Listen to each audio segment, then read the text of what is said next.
So what are the key takeaways from this judgment? Passport impounding 498 के cases में एक routine act नहीं हो सकता है या एक ऑटोमेटिक ऑर्डर नहीं हो सकता कि जो लोग नॉर्मली इंडिया से बाहर रहते हैं उनका पासपोर्ट इम्पाउंड करना या रेड कॉर्नर नोटिस इशू करना रूटीन प्रैक्टिस नहीं होना चाहिए। ये एक बड़ा रिलीफ है एनआरआईज के लिए जिनके खिलाफ इस लॉ का मिसयूज किया जाता था। अब बात करते हैं डीवी एक्ट के अंडर के केस। कोर्ट ने कहा है कि डीवी एक्ट के केस क्वाज़ी क्रिमिनल होते हैं। इसका मतलब कि इन प्रोसीडिंग्स में पर्सनल प्रेजेंस की हमेशा जरूरत नहीं होती। एक बहुत बड़ा रिलीफ है उन लोगों के लिए जो अब्रॉड रहते हैं और हियरिंग पे इंडिया ट्रैवल नहीं कर सकते। नमस्ते दोस्तों, मैं हूं एडवोकेट अतिशय प्रसाद और प्रसाद लॉ के इस चैनल पे आप सभी का स्वागत है।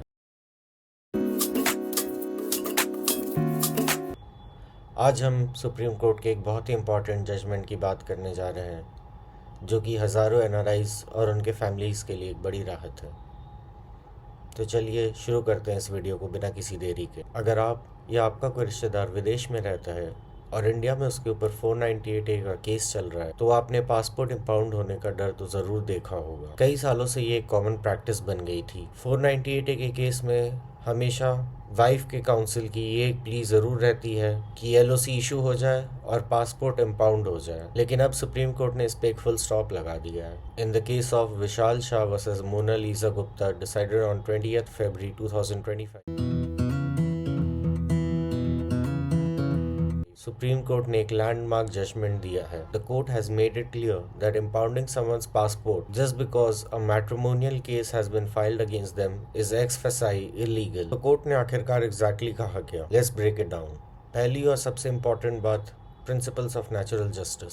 सुप्रीम कोर्ट ने साफ साफ कहा है कि किसी की पासपोर्ट इम्पाउंड करने के पहले उन्हें सुनवाई का मौका देना जरूरी है। This is a fundamental right. अब बिना सुने, बिना नोटिस दिए किसी का पासपोर्ट नहीं रद्द कर सकते। The court has said this is a clear violation of principles of natural justice. Court ने कोर्ट किया Maneka Gandhi versus union of India के केस को, और यही नहीं, कोर्ट ने एक बहुत ही पावरफुल बात कही है। They reminded the authorities that the right to hold a passport is a basic human right recognized under Article 13 of the UDHR, यानी कि universal declaration of human rights. इसलिए इस राइट को लाइटली नहीं लिया जा सकता है। इनफैक्ट कोर्ट ने कहा, history shows that subtle encroachments made for what seems like a good cause can corrode the foundations of liberty, यानी बेसिकली इस राइट को हल्के में नहीं लिया जा सकता। दूसरी बात, सुप्रीम कोर्ट ने Rajesh Sharma versus state of UP के केस का भी जिक्र किया है। उस केस में कहा गया है कि जो लोग नॉर्मली इंडिया से बाहर रहते हैं उनका पासपोर्ट इम्पाउंड करना या रेड कॉर्नर नोटिस इशू करना रूटीन प्रैक्टिस नहीं होना चाहिए। इसका मतलब केस सिर्फ हो जाने से पासपोर्ट ऑटोमेटिकली इम्पाउंड करने का ऑर्डर नहीं पास किया जा सकता है। ऐसा करने के लिए ठोस कारण होने चाहिए, जैसे कि हस्बैंड का समन्स को रिस्पॉन्ड नहीं करना या केस को अवॉइड करना। इस केस में एपेलेंट का पासपोर्ट इसलिए इम्पाउंड किया गया था क्योंकि उनके ऊपर मल्टीपल केसेस फाइल किए गए थे, और जब उन्होंने केस में अपीयर होने से असमर्थता दिखाई क्योंकि उनका पासपोर्ट ही जब्त था, तब उनके खिलाफ एक्सट्राडिशन प्रोसीडिंग शुरू कर दी गई। सुप्रीम कोर्ट ने इस ऑर्डर को untenable and unsustainable in the eyes of law करार दिया और इसे क्वश कर दिया।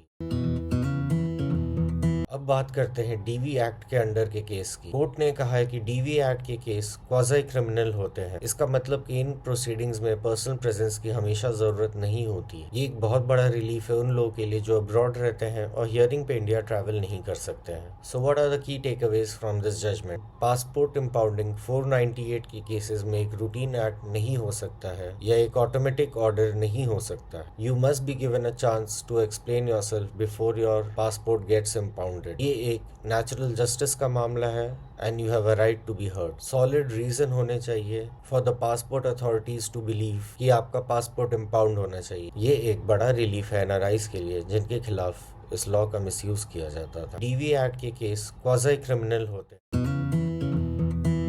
इस जजमेंट ने न सिर्फ अपेलेंट को रिलीफ दिया बल्कि एक क्लियर मैसेज भी सेट कर दिया है for all law enforcement agencies and lower courts. The right to travel is a fundamental right and it can not be curtailed arbitrarily. Ultimately इस केस में तो कोर्ट ने आर्टिकल 142 के अंदर अपने एक्स्ट्रा ऑर्डिनरी पावर्स का इस्तेमाल किया, सारे केसेस क्वॉश किए।